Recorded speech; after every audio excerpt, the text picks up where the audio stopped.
ओम नमो भगवते वासुदेवाय नमः। तो गीता डेक को कंटिन्यू करते हुए हम उसका आखिरी अध्याय के कार्ड्स कर रहे हैं। तो आज का जो हमारा कार्ड है वो है बियॉन्ड रिलीजन। ठीक है, बियॉन्ड रिलीजन।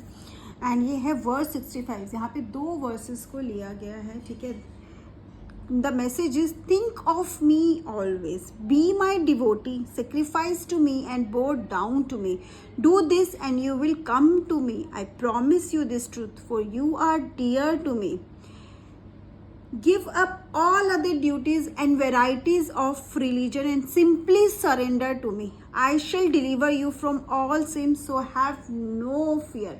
यहाँ पे कृष्ण जी अर्जुन को प्रॉमिस करते हैं कि वो उसे बहुत सीक्रेट बताने वाले हैं। ठीक है, एक सीक्रेट नॉलेज, वो सीक्रेट नॉलेज हमें 66 वर्ष में पता चलते हैं। 65 में वो उसको क्या बोलते हैं कि तुम कुछ मत करो। वो अभी तक अर्जुन को क्या बोल रहे हैं कि अपना जो धर्म है वो निभाना ज़रूरी है। ठीक है, आपको जो भी मिला है, आपकी जो भी ड्यूटीज है, उसको छोड़ के भक्ति नहीं होती, उसको करके और उसमें ही भगवान देखकर भक्ति होती है।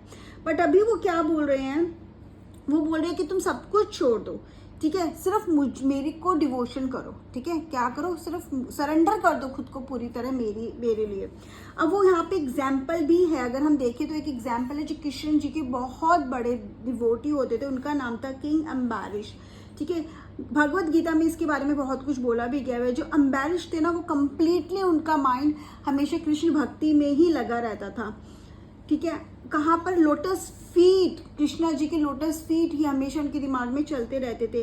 वो उनकी स्पीच, जब भी कोई बात करते थे हमेशा कृष्णा जी की बात करते थे, कि उनकी ग्लोरीफाई करना, उनके बारे में लोगों को ज्ञान देना एक तरह से, कि किस तरह से उन्हें हमारे लिए कितने ह्यूमैनिटी के लिए उनको सरेंडर करना कितना ज़रूरी है। ये तो उनकी हुई स्पीच की बात। जब बात आती है उनके हैंड्स, ठीक है, किस तरह से उन्हें अपनी पूरी बॉडी को कृष्ण जी को समर्पित कर देता। हैंड्स, वो क्या करते थे, हमेशा उनके टेम्पल को क्लीन करते थे। जब भी मौका मिलता था वो कोशिश करते थे वो काम उनके हाथों से हो। अपने कानों से वो क्या करते थे, हमेशा उनके प्रेजेस, उनके बारे में सुनते रहते थे। ठीक है, कुछ लोगों के पास ऐसे बैठते थे जो हमेशा कृष्णा जी की भक्ति में लीन रहते थे, उनके गाने गाते थे, उनके भजन गाते थे। और उनकी आईज हमेशा क्या देखती थी, हमेशा वो कहीं ना कहीं भगवान के ही रूप को देखती थी। हमेशा उनके आईज में वही रहते थे, उनकी नजरों में वही रहते थे। और उन जो इनफैक्ट वो स्मेल भी करते ना, he used to use his nose smell the fragrance of the tulsi. तुलसी जो कृष्ण जी को बहुत प्रिय है, ठीक है, जिसको बेसिल भी बोलते हैं, जो उनको ऑफर करते थे, और उसी की स्मेल को वो अपने, मतलब एक तरह से ना, वही एक खुशबू, वही एक सुगंध थी जिसको वो एक तरह से अपने आसपास रखना चाहते थे। और हमेशा प्रसाद के रूप में ही खाना खाते थे। प्रसाद तो हम समझते हैं जब हम भगवान को ऑफर करके खाना खाते हैं वो प्रसाद होता है। तो हमेशा जो वो भी खाते थे वो प्रसाद ही खाते थे, मतलब भगवान को ऑफर किए बिना वो कुछ नहीं लेते थे। वो अपने पैरों से क्या चलते थे, हमेशा हर होली अबोर्ड पे, मतलब हर ऐसी जगह पर वो जाते थे जहाँ पे, जैसे कहते हैं ना, हम धार्मिक स्थलों पर जाते थे। धार्मिक स्थलों पर जाके उनके बारे में और अपने आप को, उनके बारे में ज्ञान इकट्ठा करना, या अपने आप को उनके करीब समझना। उनको ऐसा लगता था वो उनके करीब है। ठीक है, और हमेशा सर उनका झुका रहता था, कहाँ पर, कृष्ण जी की कहते हैं ना ऑफरिंग्स में, उनके नतमस्तक रहता था। हमेशा ग्रैटिट्यूड रहता था कि उन्होंने उनको बहुत कुछ इस दुनिया में, इस जीवन में दिया है। और हमेशा वो उन चीज़ों से घिरे रहते थे, जैसे कि हार हो गए, सैंडलवुड हो गए, ताकि वो भगवान के सर्विस में लगे रहे। मतलब कहीं ना कहीं वो हर तरह से अपने आप को उन्हीं की भक्ति में रहते थे, उन्हीं की चीज़ों से या ऐसी चीज़ों से जो उनको पसंद है अपने आप को सराउंड करके रखते थे। क्यों, कहीं ना कहीं वो कंप्लीटली कहते हैं अपने आप को सरेंडर कर चुके थे कृष्ण जी को। तो इसीलिए उनको बहुत बड़ा एक कहते हैं ना भक्त बोला गया है। क्यों, क्योंकि वो सिर्फ क्या कहते थे, एक प्योरिफिकेशन, मोक्ष चाहते थे, इसलिए उन्होंने ये सब किया। तो जितना भी उन्होंने किया उन्होंने बड़े दिल से किया। ठीक है, बट क्या यही अर्जुन को भी करना चाहिए? ठीक है, कृष्ण जी बोलते क्या उसके लिए ये करना सही है?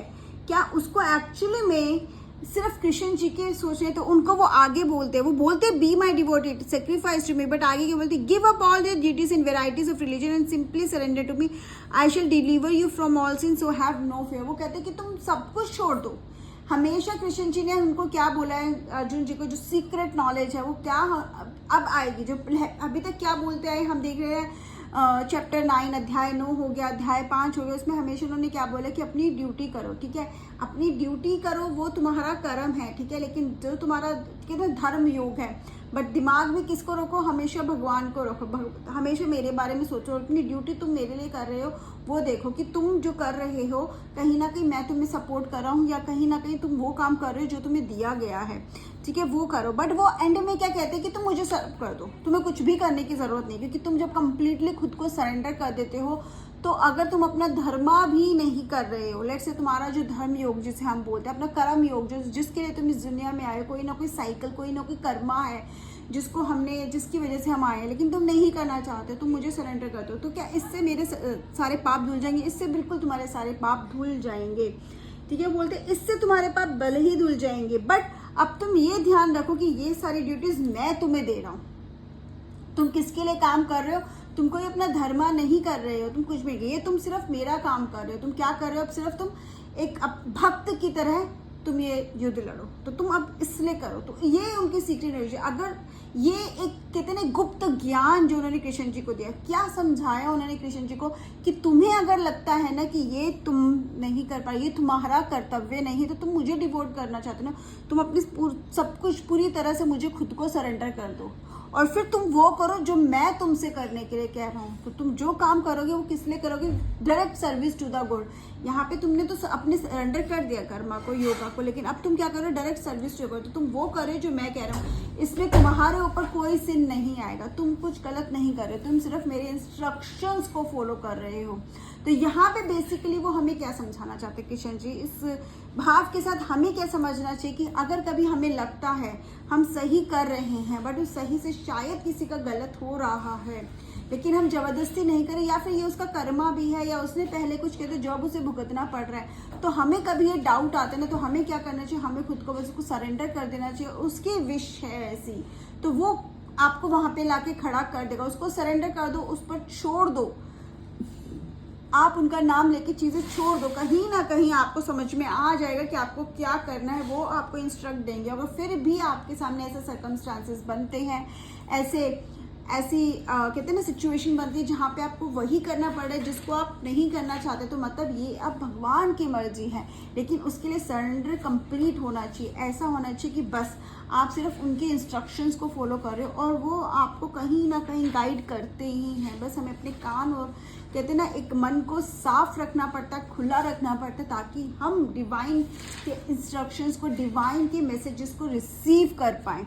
बट अगर आप कहीं ना कहीं मैसेज आपके लिए क्या बोल रहे हैं कि आप फंसे हुए हो, आप नहीं करना चाहते, आपको लग रहा है कि आपसे ये काम नहीं होगा, तो आप बस उसको सरेंडर कर दो कृष्ण जी को, कहते हैं ना उस परम भक्त अपनी कहते हैं ना पूरी तरह से कंप्लीट सरेंडर कर दो, और आपको समझ में आ जाएगा, आपके पास ऐसी चीज़ें होंगी जो आपको इतना पता लग जाएगा कि आपको आगे जीवन में करना क्या चाहिए, फिर आप अपने निर्णय लेना आपके लिए बहुत आसान हो जाएगा, आप डिसाइड कर पाओगे कि क्या सही, आपको सही गलत में भी नहीं जाना, आपको सिर्फ वो करना है जो कहीं ना कहीं आपके सामने सिचुएशन होगी, ठीक है, बट उसके लिए सरेंडर कंप्लीट होना चाहिए। जय श्री कृष्ण।